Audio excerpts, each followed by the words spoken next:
Okay, hi everybody, and welcome to our Rays and the Initiations webinar commentary number 41. I better correct that, huh? And this is, we're continuing in the second part of the book, and, I'm doing this as frequently as I possibly can, given my other responsibilities. I'm broadcasting here, or at least webinaring here with myself, but sending the result on to you here in the Temple of Silence here in Finland. I guess while I'm talking, it's not so silent, but what is silence anyway, but the synthesis of all the sounds. Now, we have worked on the first two stages of intention in building the antakarana, and also what we call visualization. Okay, so a few of these programs have been given to that effect. Okay, now we are going to work on the factor of projection, which is a very important sort of first ray aspect of this work. So, these are, excuse me, spontaneous programs, and I'm doing my best to add some commentary which you may find useful in understanding what DK has said, or in possibly elaborating what he has discussed. The task of the disciple has now reached a most critical point. Many aspirants, and that's what we all are really, reach this particular stage, and having developed a real capacity to visualize, and having therefore constructed by its means the desired form, what would we say, the form of the two colored antakarana, and organize the substance which is to be employed in the later phase of the building process. And that's because the visualization is drawn up into relationship with the pool of retained mental substance at a point of tension on the fourth subplane of the mental plane. Well, they've done all that, but they find themselves unable to proceed any further. What then is the matter? Well, primarily an inability to use the will in the process of projection. Now, we know how difficult it is to understand what the will really is. As DK has told us, we probably know, very little about it, actually. And this process of projection is a combination of the will, further and continued visualization, and the use of a ray word of power. And these words of power, even though they are for all the 7 rays, they are worked upon by the first ray. We might say there's a lot of first ray in this area of projection. Okay. So up to the present stage in the process, the method for all the 7 rays is identical, but at this point there comes a change. Now sometimes, when we work in the group form, we simply use the second word ray of power because this is such a second ray teaching in general. But now when working on these individually, there comes this change. Each disciple, having successfully organized the bridge substance, having brought into activity the will aspect, part of it is by being willing and being consciously aware of process and performance, how many things of which we must be aware, proceeds now to move the organized substance forward, to move it forward. This becomes dynamic. So that the center of force, which he has succeeded in accumulating, from the center of force, which he has succeeded in accumulating, should we say, on the lower mental plane, there appears a line of light substance or projection. Now, we've been building in light anyway, but this is something new, and usually I'm using the color white here because the bridge is built of the two colors of your soul and personality ray. So this line of light substance, there appears a line of light substance or projection. This is sent forward upon a word of power as in the logoic creative process. Only in that particular case, I suppose the word of power is directed downwards so that manifestation can occur. This is a word of power directed upward towards the mental permanent atom and towards the buddhic and atmic permanent atoms and even towards the monad. There is in reality a reversal of the process of the monad when it set forth a thread of life which finally anchored itself in the soul. What does it do first? This thread anchors in the permanent atoms. Okay, now there's another one of those ones that I have to do, if you don't mind. PA, that permanent atom. As I say, this is probably a very good process for you yourself in your researches. And permanent atoms. Okay, atoms. So anyway, here we have the thread anchors in the permanent atoms of the spiritual triad. The soul, okay, so first it does that, and that is in the second great outpouring, we are told, and then finally into the soul when that intermediary has been constructed on the higher mental plane of higher mental substance with the aid of the solar angel. The soul in reality came into being through the means of this anchoring. I suppose first it seems to suggest that first there must be an anchoring, be a monadic anchoring before the primary form of the petals begins to appear. Okay, so then, and that probably, that monadic anchoring alerts the solar angel that has a particular concern with the human being involved, that an intermediary structure is needed. So then came the later process when the soul in its turn sent forth a dual thread, which finally, I wonder what that finally is all about. It seems to suggest a previous process, suggesting a previous process, which finally found anchorage in the head and the heart of the threefold lower man, the personality, even when that being is not yet what we would call an expressive personality, because it hasn't really integrated the vehicles, and because the lower aspect has to be built up first, and then the astral, and then the mental.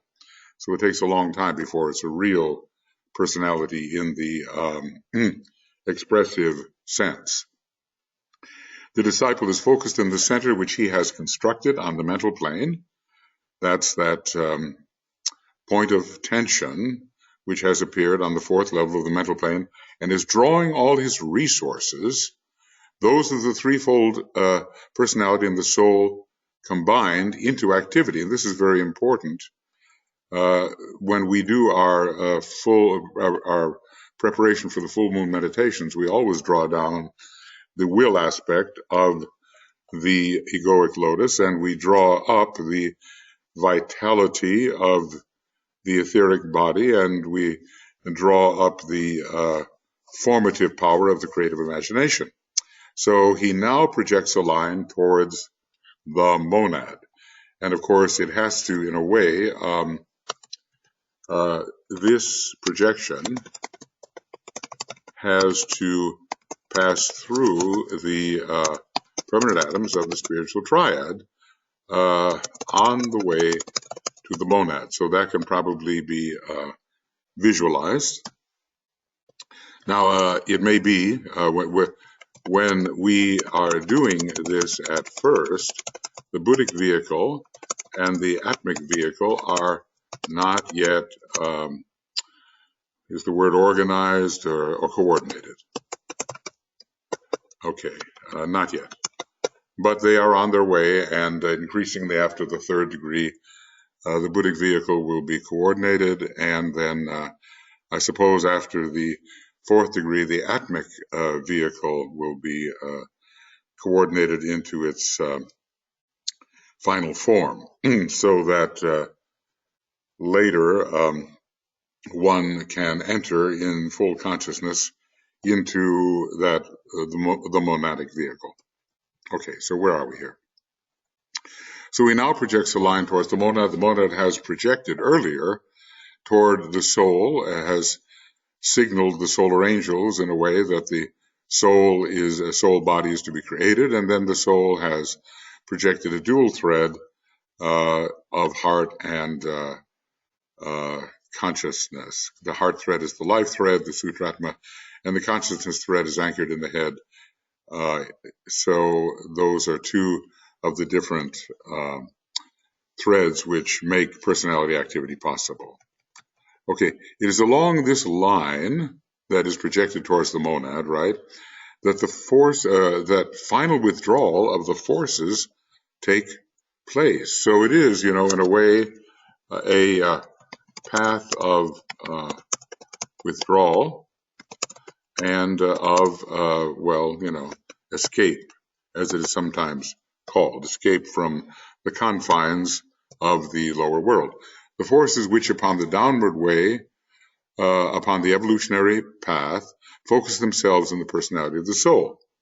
So these forces which were involutionary and which descended into the personality and soul can be withdrawn along the antakarana. So we are building our method of withdrawal and escape into the higher world. So, of course, every high initiate and master has done this, and this is the way that we will no longer be confined in the darkened room. It takes a lot of courage, I think, to go through this process, but innately as a monad we have the courage, although maybe we have somewhat forgotten it because we've been so confined in the lower stages of consciousness. So the antakarana per se, completed by the bridge built by the disciple. Now, nobody's going to do this for us, although there is the sense in which when we build, the Father comes forth from his house and meets the disciple halfway. So there is a certain kind of reciprocity that is called evocation in the fourth stage of this building.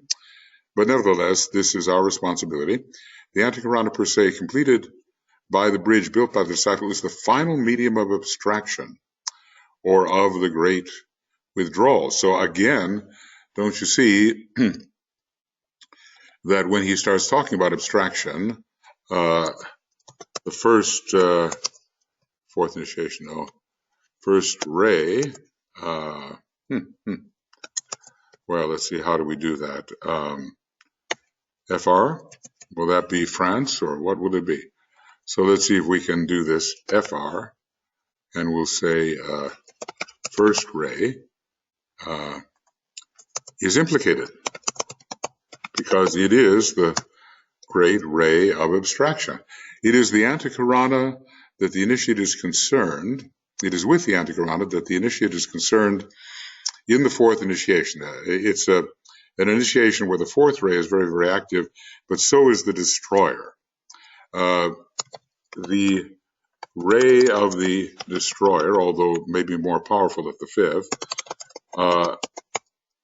DSTROY, destroyer, is active in this initiation of death and the first resurrection, not the final resurrection, which we call the seventh initiation. Okay, anyway, this is sometimes called the Great Renunciation, and we know how important it is to use the first ray in all process of renunciation, because basically we're saying no to a certain aspect of our desire, right? Saying no to a certain aspect of desire. We have to be able to do this. The renunciation of the withdrawal from form life, both personal and egoic. And as I said, you know, if you want a very beautiful description of this, you go to the 10th law in esoteric healing, and it talks about withdrawal from the personal sphere and from the egoic sphere too, and the entering into Shambhala, or the presence at least of the Lord of the world. All of this lies ahead, but the Tibetan is so marvelously clear about it that we certainly should develop a great incentive to tread the way that leads in this direction. After this initiation, neither of these aspects can hold the monad anymore, right? Because we might say that even the soul body, and that's a good one for our little work there, soul body, oh goodness, that's solar logo, so it's SLB, and I appreciate your indulgence here, that even the soul body is sufficiently destroyed, is sufficiently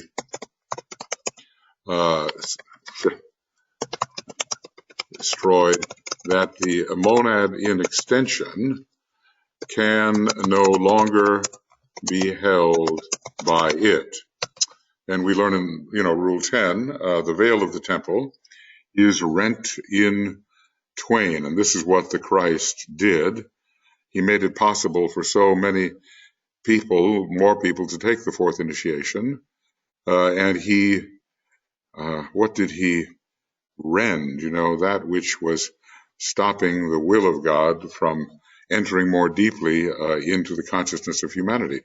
So the veil of the temple is rent in twain from the top to the bottom. There was a veil in the early Hebrew temple, and it did separate the holy place from the Holy of Holies. That veil which separated the outer court, the personality life, from the holy place, the soul, and from the Holy of Holies, the monad, in the temple at Jerusalem. So there was a tremendous symbolism there, and there was an understanding of what it meant. And of course, the priests tend to get proud about that kind of thing. And then along comes a popularizer like Jesus or like the Prince Siddhartha, and they want to give this information out to everybody. And the priesthood considers it their own prerogative, and they it's not that they disbelieve in the powers and understanding and capacity of these revealers like Jesus and the Buddha, or Christ and the Buddha. They just don't want to share.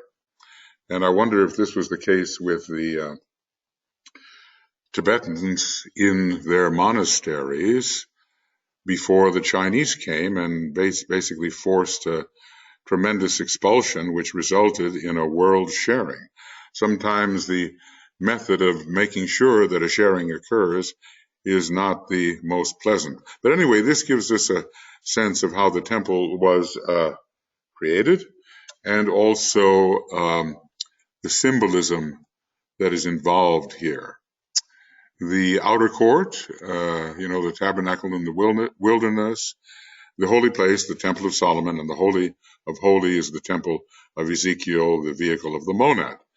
And he says the implications and the analogies will necessarily be clear to you, to us. And I suppose it's clear enough theoretically, although, we have a lot yet to do before this is applicable immediately to our situation.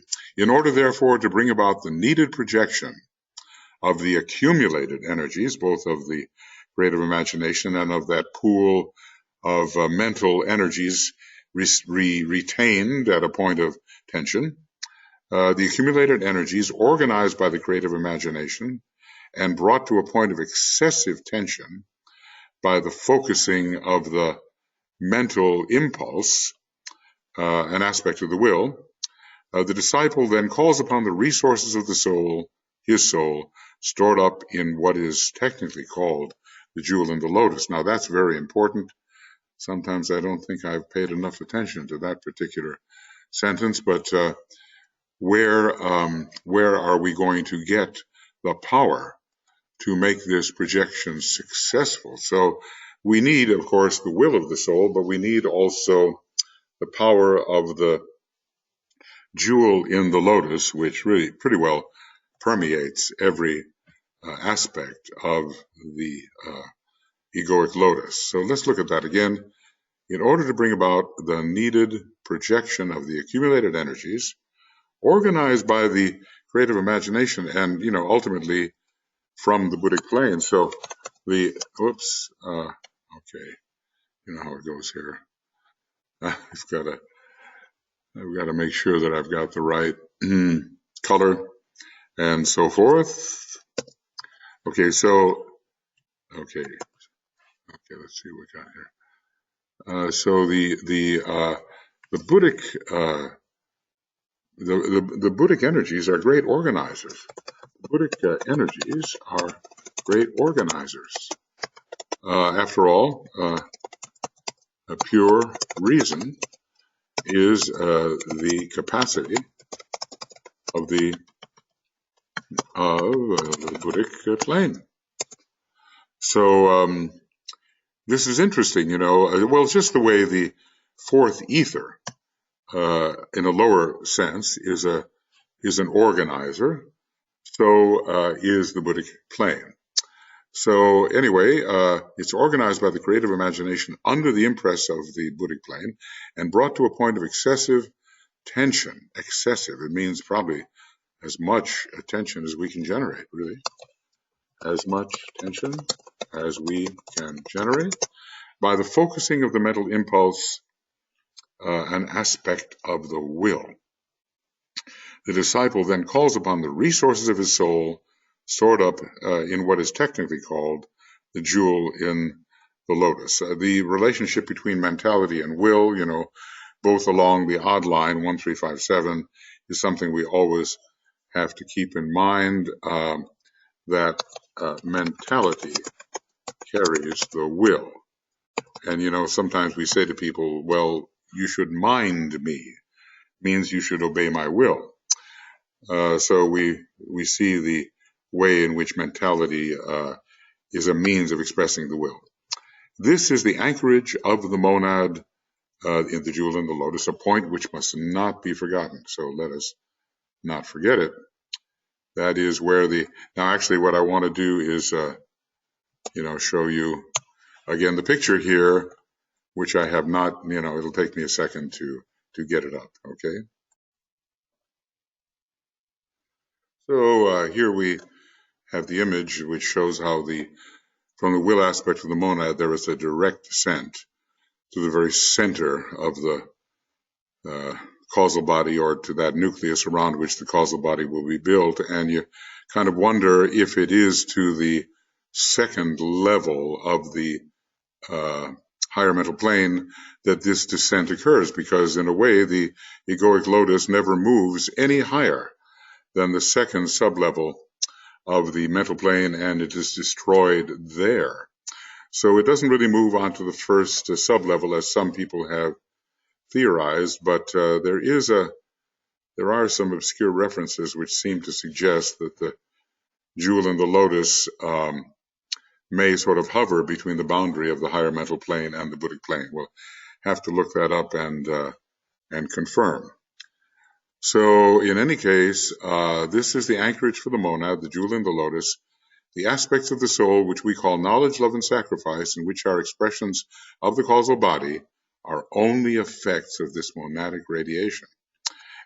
This is very interesting because all qualities and principles are contained within the monad. So oh no, I've got to, maybe I can go back and hopefully, yeah, there we go. All qualities. So that's another one. A good Q is a Q for quality. Maybe you'll want to use that one for yourself. And a QS is a plural, qualities. All right. So all qualities are found within the monad. And that's another one. Whoops, come on. Monad. And within is another one of those words that we need, and within. And even good old with is important, and that's just that. Okay, well, while we're at it, why not do without? All right, without. Okay, very good. All right, so anyway, yeah, without, yes, that's fine. Good. All right. So all qualities are found within the monad, and the 7 principles as well. And of course, there's a bunch of them coming up here, which is, you can imagine how important it is for the kind of work I do anyway. So maybe you will find that you also can use it. Okay. So it's monadic radiation, and everything comes from the monad. And when you think about it, that which we are as a personality and that which we are as a soul is really the monad. That's what it is. So, there's nothing here but the monad in various formulations and modes of projection. So we have to call upon this monadic radiation in order to project. And that's something that maybe I have not emphasized sufficiently. Call upon the monadic radiation in order to project. Okay. So there's so many things to remember here and so many things to do simultaneously until it all becomes kind of, second nature to us somehow. And then it flows smoothly. Okay. Therefore, before the bridge can be truly built and projected on the upward way, providing safe traveling for the pilgrim's weary feet, having experienced millions and millions of years in the darkened chamber, and having run around here and there looking for what we desire and then looking for the truth, we are weary indeed. So this will provide safe passage, and we will not be sidetracked, as is so easy to happen when we are pursuing desires or pursuing illusions or glamours, those kinds of things. Therefore, the bridge can be truly built and projected on the upward way, providing safe traveling for the pilgrim's weary feet, as the old commentary puts it. The disciple must begin to react in response to the closed lotus bud or jewel at the center of the opened, what? Center of the, okay, let's see if we can go back to where we were, at the center of the opened lotus. Well, yes, until we have taken the 4th initiation, the 4 central petals around the jewel in the lotus don't really burst open, revealing the jewel, though there is increasing light from the jewel. So, it depends on what reference you read. It does seem that there is a gradual unfoldment at the very center of the sort of jewel in the lotus. The three synthesis petals are buddhic in their nature, and there seems to be an atmic connection with the jewel in the lotus itself, since the monad itself and the atmic plane are very closely related in terms of will. So the disciple must begin to react to the closed lotus bud. For us, it's going to be relatively closed. At each initiation, a little bit of the synthesis power comes forth, revealing a little bit more light in the temple, in the egoic lotus, but there's not really that bursting open that occurs just before the fourth initiation. So we begin to react to the, let's call them relatively closed lotus petals, to the lotus bud. The jewel itself is not fully disclosed. This he does when the sacrifice petals of the egoic lotus are assuming control in his life. Now, these petals are completely open at the third initiation. Third initiation, when his knowledge is being transmuted into wisdom, and thus the knowledge petals are beginning to disintegrate, and his love for the whole is growing. And the love for the whole, this is the gift of the third initiation. To these is being added the power to renounce. That's the first ray power related to the fourth degree. First ray power related to the fourth degree. And there we see another one of those words that we need, FRD, and we call it fourth degree. Okay. So the power to renounce is growing as well. So the sacrifice petals are assuming control in the life, and for any initiate of the second degree or third degree, that must be really the case. And the first degree initiate is learning so to do. These three egoic qualities, when functioning with a measure of potency, produce an increased activity at the very center of soul life, the heart of the lotus. So let's see what are those capacities, the three potencies, reviewing. Well, there's the power to renounce. Okay. Whoop. I think I just goofed on that one. The power to renounce, that's one of them. And then the love of the whole. Love for the whole is growing. So that's another one. And knowledge and wisdom. Let's call it wisdom, because knowledge,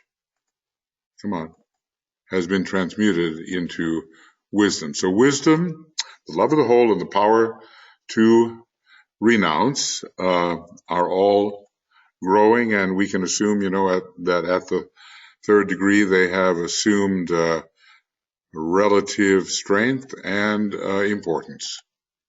Okay. These three egoic qualities, and let's just say, as above, when functioning with a measure of potency, produce an increased activity at the very center of soul life. At each initiation, there's a little bit of unfoldment of the synthesis petals. The knowledge synthesis petal at the first degree, the love synthesis petal at the second, and the wisdom, love, wisdom, and sacrifice synthesis petal at the third degree, but not anything completely like a bursting open of these three petals revealing the jewel in the lotus. There is just increasing unfoldment, but the jewel in the lotus, for all practical purposes in terms of what it really is still concealed. It should be remembered that the correspondences in the egoic lotus to the three planetary centers is as follows. Okay, let's look at that. And Shambhala, the jewel in the lotus, hierarchy. the three groups of petals and humanity, the three permanent atoms within the aura of the lotus, or let's call it the three members of the atomic triangle, two of which are permanent atoms.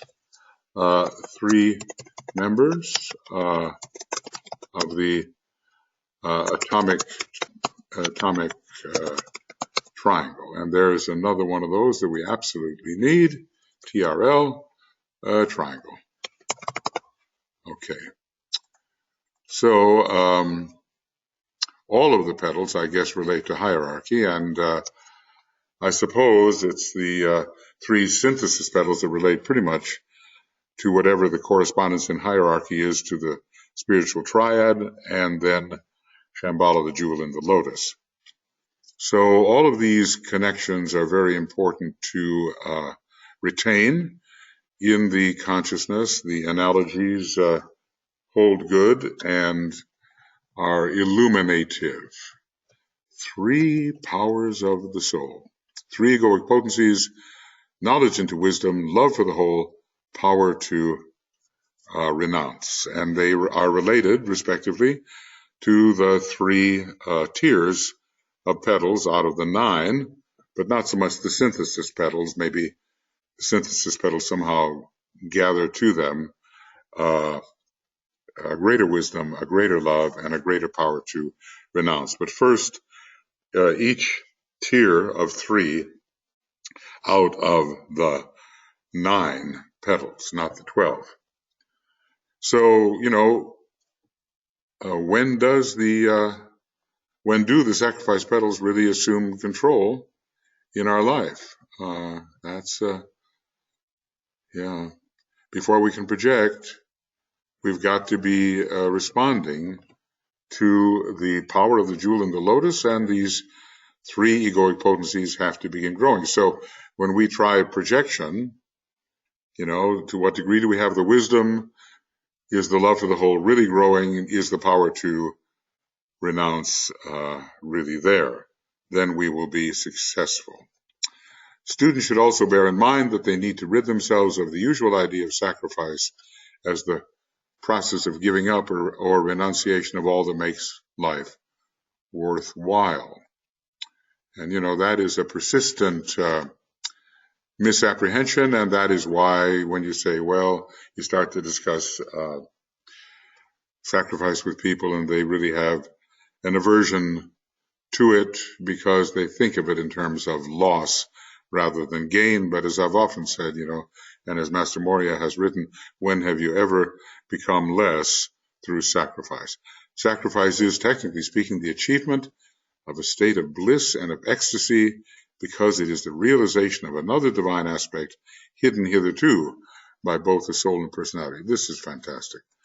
The sacrifice is, technically the achievement of a state of bliss. You know how it goes: happiness, joy, and bliss of the spirit. And it really must be pointed out, although I'm sure that people like ourselves are not, yet there in the bliss. Maybe we have fleeting moments.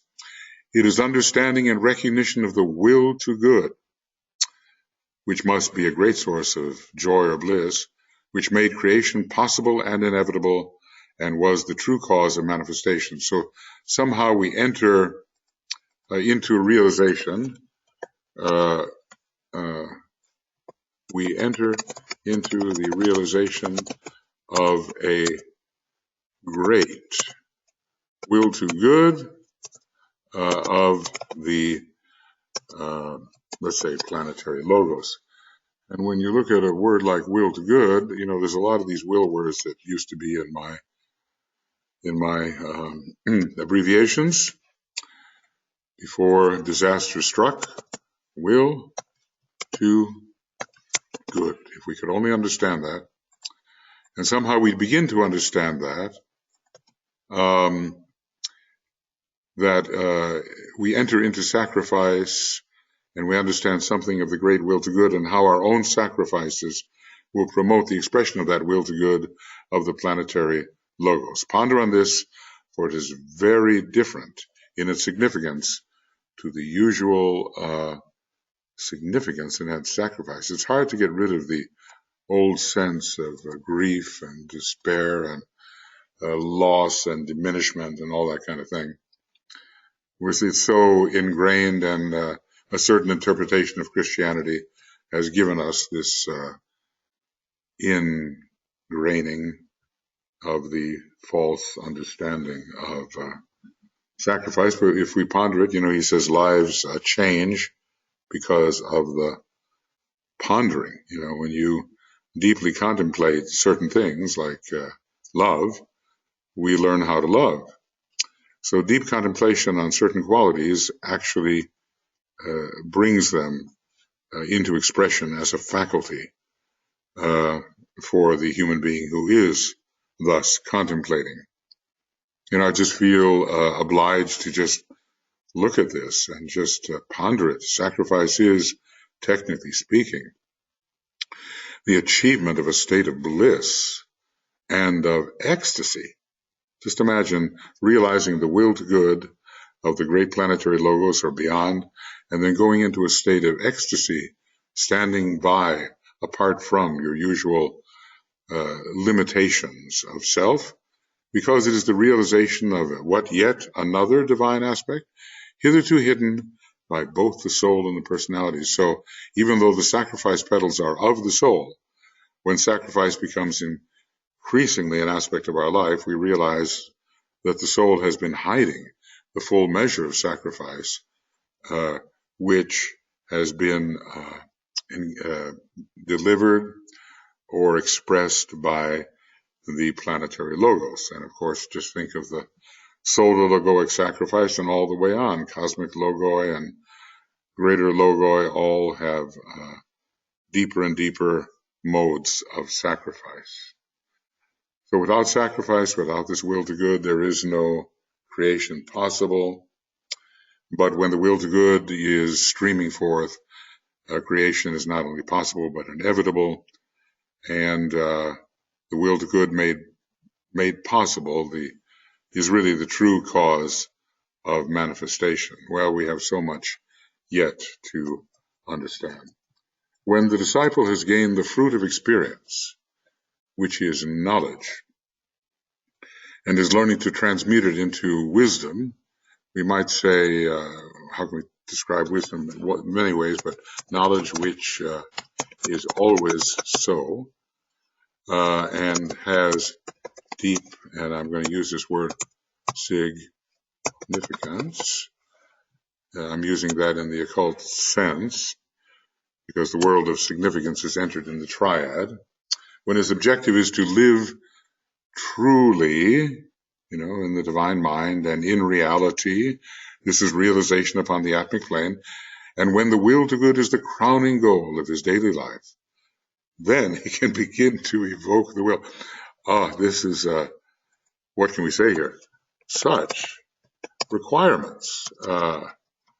RQM. I think that's RQ. What's RQ? No, that's require. So RQM will be requirement, right? Okay, you ponder on that while I indulge myself here. RQM, REQUIREMENT, and then we need just the plural of that, RQMS, and that will be requirements. Okay, so look at what you have to have. Look at what we have to be before we can, such requirements, before we can evoke the will, not just invoke it, but evoke it, which means that it does respond. And of course, I just must have hundreds of these, and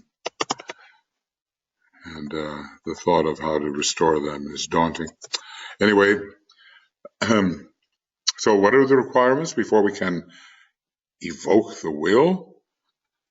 Then he can evoke the will. So let's really look at that and not minimize what it takes to evoke the will. When the disciple has gained the fruit of experience, which is knowledge, so a very experienced disciple in terms of the reincarnation process, and is learning to transmute it into wisdom when his objective is to live truly and in reality, and when the will to good is the crowning goal of his daily life. Then he can begin to evoke the will.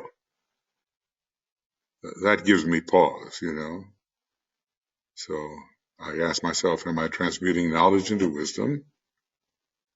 Everyone can ask.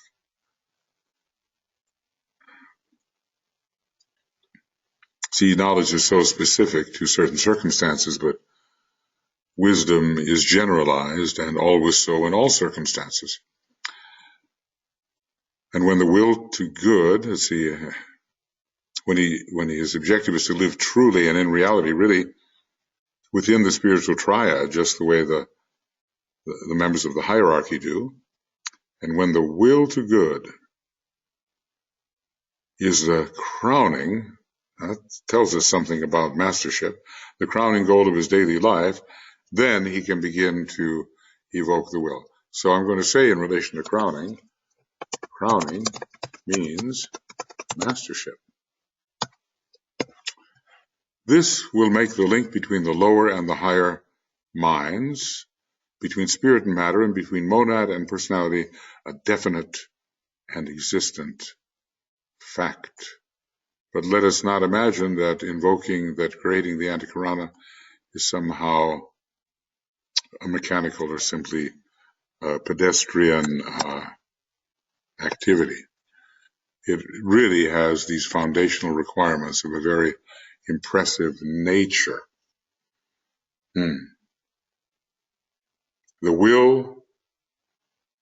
This will make the link between the higher and lower minds. That's the first stage, of the antakarana, we might say. That's here's the lower mind, the mental unit, fourth subplane, and the monastic permanent atom, higher mind, abstract mind, first subplane. So that's the link that's needed there. The link between the higher and lower minds, between spirit and matter, well, matter is anything on the lower 21 subplanes in a way, and spirit is the monad itself and the very central part of the monad, which is pure being and which is liberated to an extent after the sixth initiation and into the seventh, when this alchemical volatile essence rises onto the logoic plane. And between monad and personality, a definite and existent fact. Right now, for us, it's theory, and theory is good, but we have to turn it into reality. Duality then supervenes upon triplicity. And so this suggests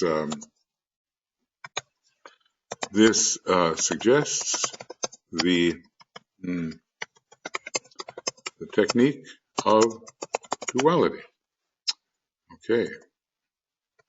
which he talks about following the technique of fusion, and the potency of the central nucleus in the egoic lotus destroys at the first initiation the three surrounding expressions. Let's remember the monad is also involved in order to give the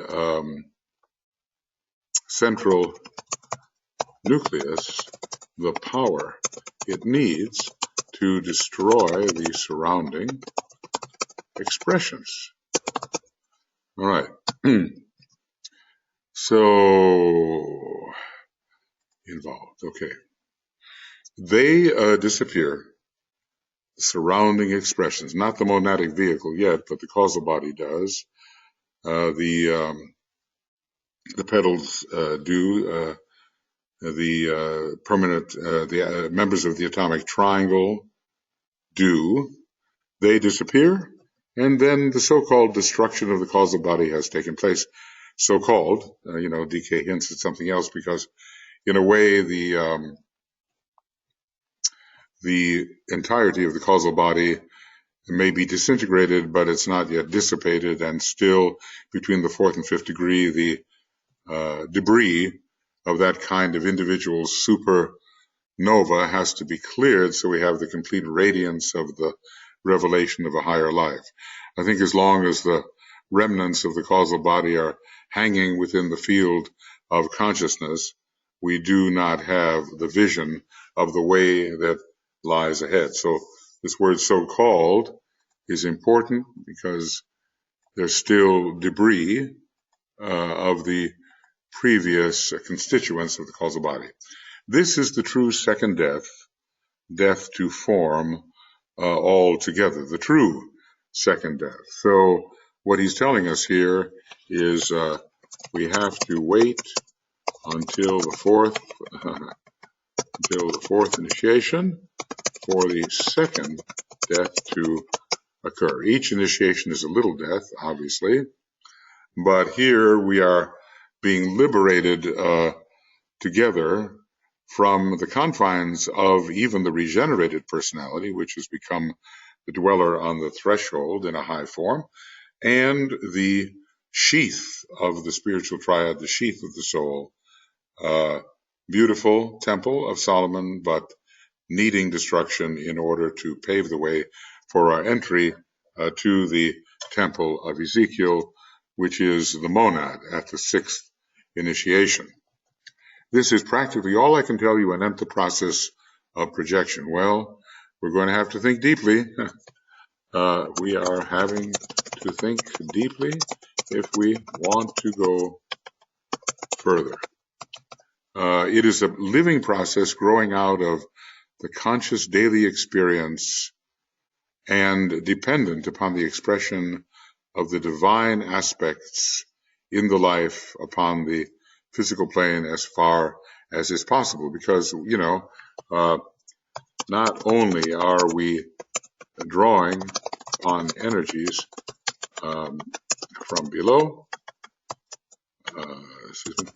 but also upon the powers of the soul and of the monad within here we go, JIL. What do you think that is? You can guess, all right? I think you know. It's called JIL, and it's called jewel in the lotus.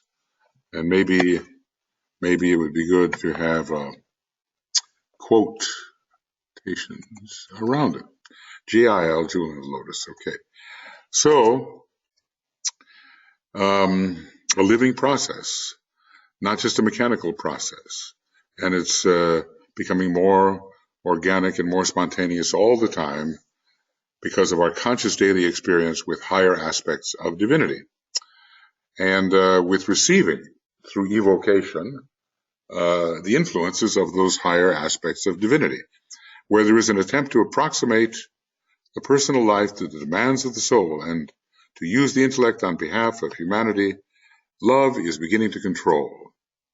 Then the significance of the divine sacrifice is increasingly understood and becomes a natural, spontaneous expression of the individual intention. And what it seems to me, if there is no sacrifice, there's not going to be any projection and not any response. So without sacrifice, there will be no response from the will and higher potencies. So what were those three things? Knowledge into wisdom and what was it? There were three of them. I wonder. Love for the whole and power to renounce. Sort of the 3, 2, 1 of it. Wisdom, love for the whole, and power to renounce. Okay. So then it becomes possible to project the bridge. And that, it is sacrifice which finally makes this possible. We might say that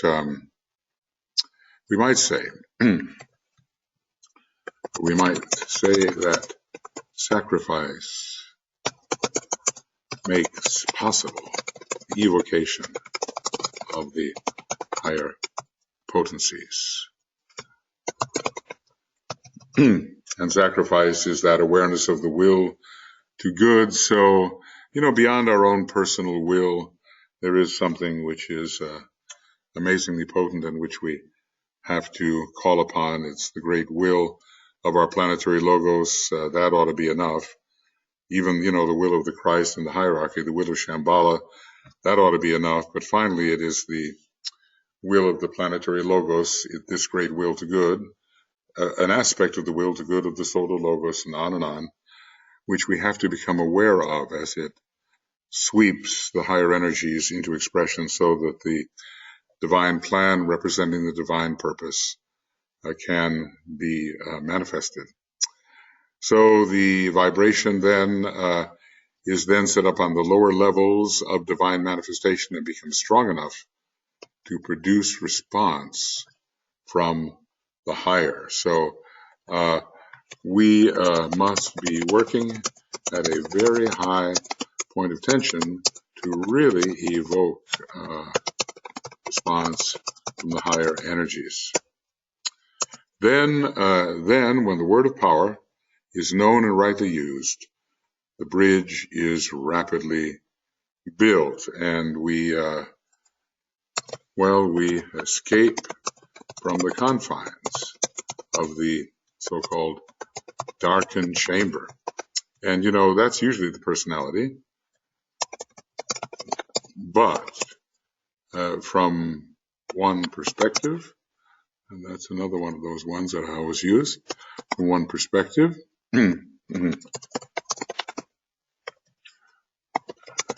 it's also the soul body,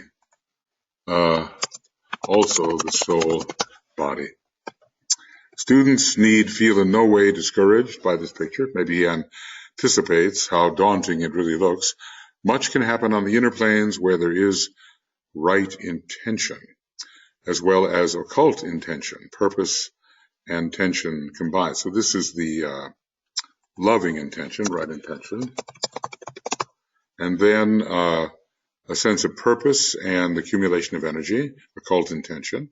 And the bridge reaches stages of definite outline and structure long before the disciple is aware of it. But, of course, the master, that's just an M, and by itself, it should be, let's see if I can do that, but the master is thus aware.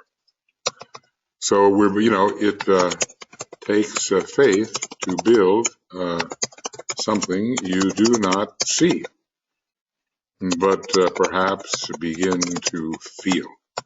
Let's put it like that. Well, okay. Well, we've come to that point. So this is the end of Rays and Initiations webinar commentary, number 40. Number 4. What is going on here? Rays and Initiations, end of a webinar commentary. Let's call it just 41. And today is the 15th of January 17th, and a beginning of Rays and Initiation webinar commentary number. Can I not do that? I don't know what's going on here. It's as if I can't get my pound. All right. Well, it's like, no, that's no good. Well, I'll just let it go. 42, and maybe, who knows, beginning today, possibly. And we have gone on to page 493. So we went from pages 490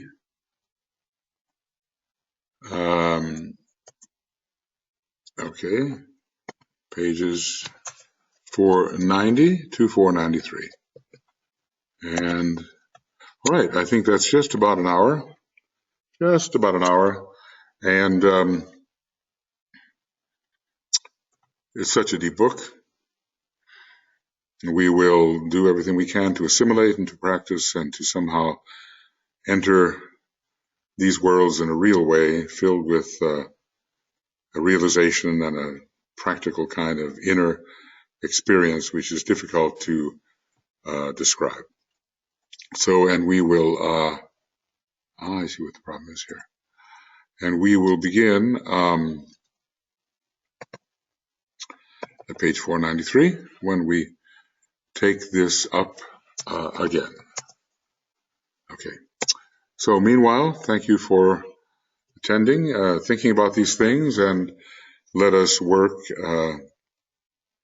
in a manner that, because it is obedient to the clear instruction of Master DK, does bring success to our efforts.